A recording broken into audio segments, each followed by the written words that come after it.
Doctor साहब, field marshal Asim Munir साहब ने सलाह मुतासरीन की दोबारा आबादकारी और बहाली में मुकम्मल ताउन की यकीन दहानी भी करवाई है। देखिए, सैलाब का तो अभी ये अंदाज़ा होगा।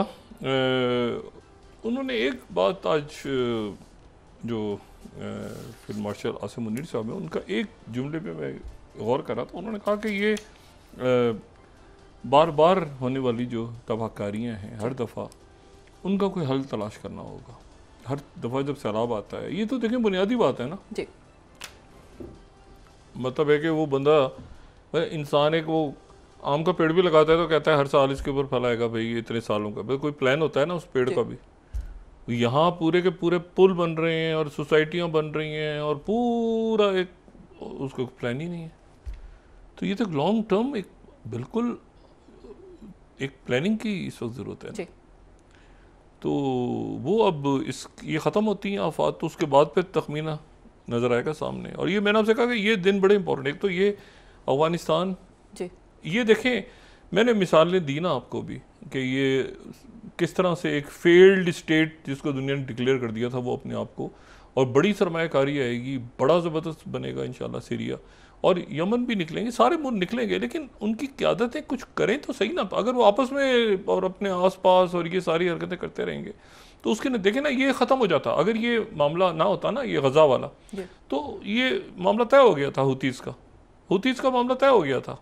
सना और अदन एक पेज पे, और अभी भी एक पेज पे आपने देखा कि खाना जंगी हो रही है उनके आपस में यमन में, नहीं तो उधर से ईरान, सऊदी अरेबिया, ये सारे मुल्क, ये बस ये बीच में गज़ा की वजह से, क्योंकि वो अदन की हुकूमत वो कर नहीं सकती थी जो सना की हुकूमत ने किया, तो हुतीज़ ने, तो उसके नतीजे में वो एक दूसरी सूरत हाल डेवलप हो गई। लेकिन इनकी तो तुक नहीं बनती यहाँ पे अब अपने मुल्क को ना बनाएं अफगानिस्तान में।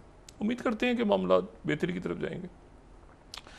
दूसरा ये है कि ये अच्छा, तो ये ध्यान में रखें कि अक़वाम मुत्तहिदा जिसको तस्लीम करता है वो कई दफ़ा डिसफंक्शनल स्टेट्स हो जाती हैं, लिबिया और यहाँ पे जैसे जिनको तस्लीम नहीं करता वो मुल्क तो होते हैं बहरहाल ताइवान या अफगानिस्तान। ये तो ये बड़ी एक तो ये मामला है कि ये दो रियासती हल फिर वो ऐसे होगा जिसको सब तस्लीम करेंगे, ठीक है, अमेरिका भी और इसराइल भी और सारी दुनिया तस्लीम करेगी, उसको वीटो नहीं करेगा अमेरिका। अब इसलिए देखना है कि उन्होंने एक करारदाद को तो वीटो नहीं किया, दूसरे को वीटो कर दिया, हालांकि उसमें इसराइल का नाम नहीं था, दूसरे को वीटो कर दिया। और ये पुलाव वलाव मुल्कों के साथ, ये पुलाव मुल्क है, ये वो खाने वाला पुलाव नहीं है, मुल्क है, एक बड़ा अच्छा मुल्क है हमारा, मैं लाइट नोट पे कह रहा हूँ। तो इस तरह के मुल्कों के साथ मिल के वही ना जिस तरह के मुल्कों ने ताइवान को माना हुआ है, उसी किस्म का एक कबीला जो है ये भी। अमेरिका कहाँ दुनिया में खड़ा हो गया, ज़रा गौर करें अमेरिका के इत्तेहादी कौन से हैं इस वक्त पूरी दुनिया में, 12।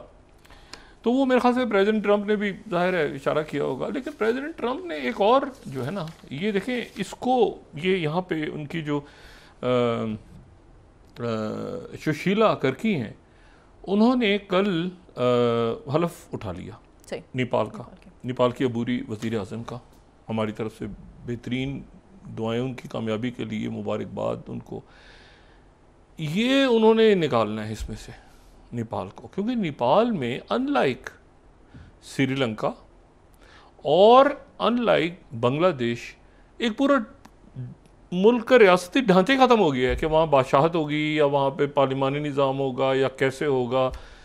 तो ये जो है ना इस वक्त इसको एक तो इसका ये एंगल है कि भाई ये अचानक हुआ है, कैसे हुआ है, प्रो चाइना, अमेरिका, ये मुख्तलिफ डिस्कशंस हो रहे हैं। लेकिन असल बात तो ये है कि वो इसको भारत और चाइना की तरफ से खामोशी है, उनकी तरफ से कोई इस पर बात नहीं आई, लेकिन भारत में ये डिस्कशन हो रहा है। उन्होंने आज मोदी जी जो है वो उन्होंने दौरा भी किया है वहाँ, पाल और मणिपुर, और वहाँ पे जा रहे हैं वो। लेकिन इशू ये है कि ये आप देखें ना कितना मुश्किल होता है मुल्क को बनाने में और फिर ख़त्म करने में। अब ये जैसे अब वहाँ पे सिस्टम कैसा बनेगा, क्या होगा, कैसे होगा, और कितनी इनको हमायत हासिल होगी, कितनी नहीं होगी, और तो ये अब एक बड़ा इम्तिहान नेपाल के लोगों का शुरू हो रहा है कि वो अपने मुल्क को फेल्ड स्टेट होने से बचाएं। और जितनी जल्दी ये चलती रहती हैं बातें, इंडिया की तरफ झुकाव है, चाइना की तरफ झुकाव है, किसकी तरफ झुकाव है, ये चलता रहे। पहले मुल्क अपना संभाले, पहले एक मुल्क के अंदर वो फेल्ड स्टेट ना हो जाए। फौरी तौर पे जो है वो सबसे पहले तो ये है कि वो सारे शुरू के इश्यूज होंगे, बॉर्डर पे आगे पीछे, इंडिया खोल देगा, नहीं खोलेगा, क्या करेगा वो। असल मामला है कि एक रियासत नेपाल की उसको रहना चाहिए प्रॉपर, वरना वो एक बहुत बड़ा एक जो है फेल्ड स्टेट तो दुनिया अफोर्ड नहीं कर सकती मज़ीद। तो नेपाल के लोग बड़े तगड़े हैं और बड़े समझदार लोग हैं, तो जल्दी, और वो बड़े वो हैं काम करने वाले, मेहनती, जब तो वो जल्दी इसको संभालेंगे। और दूसरी बात ये कि ये जो है ना, ये कलर रेवोल्यूशन टाइप चीज़, इसकी ये बड़ा ही कोई स्पीडीली, अगर ये कलर रेवोल्यूशन, ये तो कलर रेवोल्यूशन तो वही यूगोस्लाविया से स्टार्ट हुआ था ना जी, मिलोसेविच 2000 के अंदर।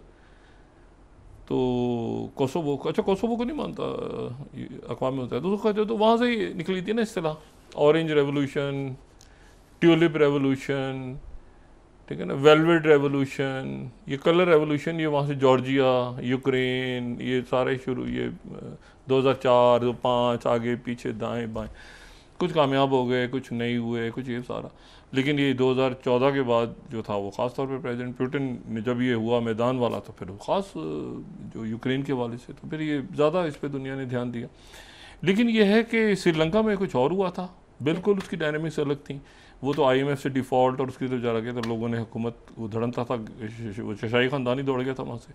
बांग्लादेश में बिल्कुल एक डिफरेंट मामला था, घुटन इतने सालों की एक जमूद वहाँ पे कायम है, और वो एक तहरीक चलती रही, वो हो गया वहाँ।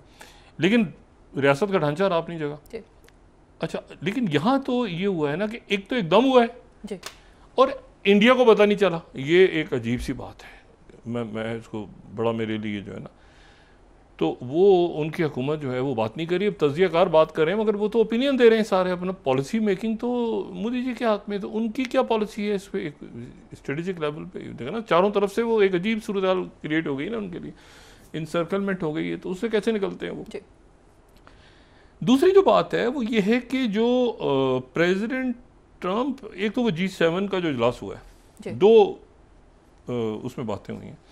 एक तो जो G7 का इजलास हुआ है 23rd, उसमें जो स्टेटमेंट दी है सेक्रेटरी बेसेंट ने और एम्बेसडर ग्रीर ने, इमरजेंसी G7 फाइनेंस मिनिस्टर की जो कॉल थी, जिसमें मैंने कल भी कहा था कि G7 के मुल्कों से वो कह रहे हैं कि इंडिया पे टैरिफ लगाएं, इंडिया पर और वो जितने मुल्क।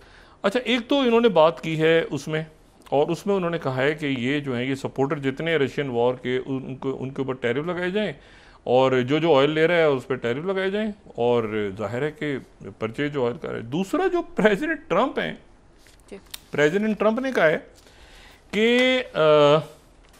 नेटो के मुल्क जो हैं, मैं रशिया के खिलाफ सैंक्शन लगाने को तैयार हूँ, लेकिन उसकी कंडीशन ये है कि तमाम मुल्क जो हैं वो फौरी तौर पे रशिया के साथ ट्रेडिंग बंद कर दें, ऑयल ख़रीदना बंद कर दें, और पता नहीं कितने % पाबंदियां लगा दें, और ये करते हैं और वो कर दें, तो वो सारे कर देंगे, तो फिर उसके बाद मैं करूँगा। ये तास 21st, Trump was to impose sanctions Russia once NATO country stop buying its oil. अच्छा, और RT news, Trump issues Ukraine conflict ultimatum to all NATO members. तो फड्डा चल रहा है रशिया से, प्रेसिडेंट ट्रंप नेटो मेंबर से कह रहे हैं कि तुम सारे के सारे बंदे बन जाओ, रशिया से ऑयल लेना बंद कर दो। उनको भी कह रहे हैं और मोदी जी को भी, मतलब ये मैं थोड़ी सी सख्त हमारे इस्तेमाल कर रही हूँ, वो कह रहे हैं कि तुम सारे रशिया के साथ, फड्डा हो रहा है रशिया से, रशिया में इन्वेस्टमेंट सारा सा, अलास्का, गोलगप्पे, सारे दावत, मुलाकातें, वो कह रहे हैं कि तुम लोग रशिया से ऑयल लेना बंद कर दो, अल्टीमेटम है तुम्हें।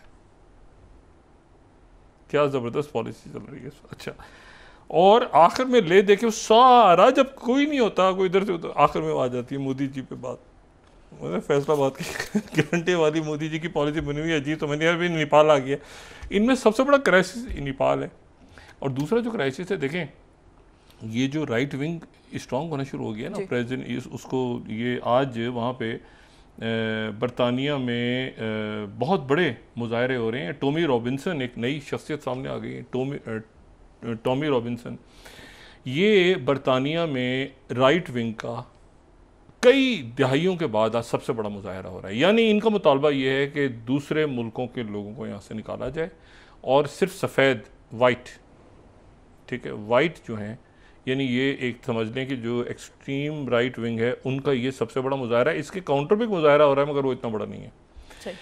और ये इन्होंने जो है ये ख़ास तौर पे वो जो मर्डर हुआ है प्रेसिडेंट ट्रंप के दोस्त का, जी। तो उसके बाद स्टीव बैनन भी लंदन पहुंच रहे हैं, जो प्रेसिडेंट ट्रंप के बड़े करीबी साथी रहे हैं, वो भी आज इससे गालिबन खिताब कर रहे हैं। और उन्होंने तो ये कहा हुआ है कि ये बरतानिया और यूरोप सिविल वॉर की तरफ चला जाएगा अगर आपने दूसरे मुल्कों के लोगों को ना बनाया। यही सिलसिला वहाँ पर भी बन रहा है, अमेरिका में भी, कि वहाँ पर भी एक, और मैं आपको ये बात बताऊँ, ये जितने मुल्क हैं ना, ये तो खुद इमिग्रेंट्स हैं जी।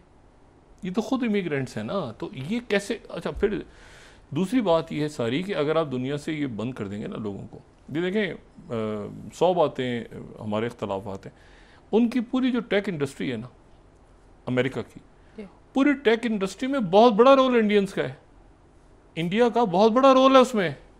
और अगर कोई ये समझे कि जी लेकिन वो कहते हैं कि नहीं अब हम बन गए सारे तो जाओ, तो बात यह है कि अब ये एक ऐसा सिनेरियो डेवलप हो रहा है जिसमें आने वाले दिनों में ये, अभी तो अगले 10 दिनों में क्या होता है खित्ते के अंदर, या तो ये मामला तय हो जाएगा या ये बुरी तरह से कि चिंगारियां जो है ना बहुत बड़ा अलाव बन के खुदा ना खास्ता ये इंगल्फ करेंगी, क्योंकि नेतन्याहू के लिए ये जो है ना ये एक बहुत बड़ा इशू है कि इस वक्त वो सबको, और 2 लाख बंदे शहीद करके हमास, ईरान, आगे पीछे दाएं बाएं और सब इस वक्त कहें कि अच्छा, मतलब हम नेतन्याहू की जगह कहते हैं अच्छा हम सारे अभी आप प्लान करो और फिर देखते हैं आगे।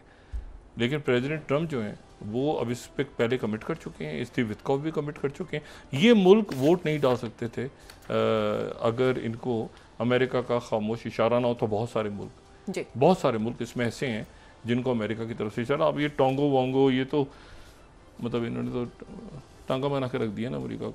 तो बहरहाल ये है कि ये उनके इत्तेहादी रह गए हैं, तो देखते हैं कि अगले 10 दिनों में क्या होता है।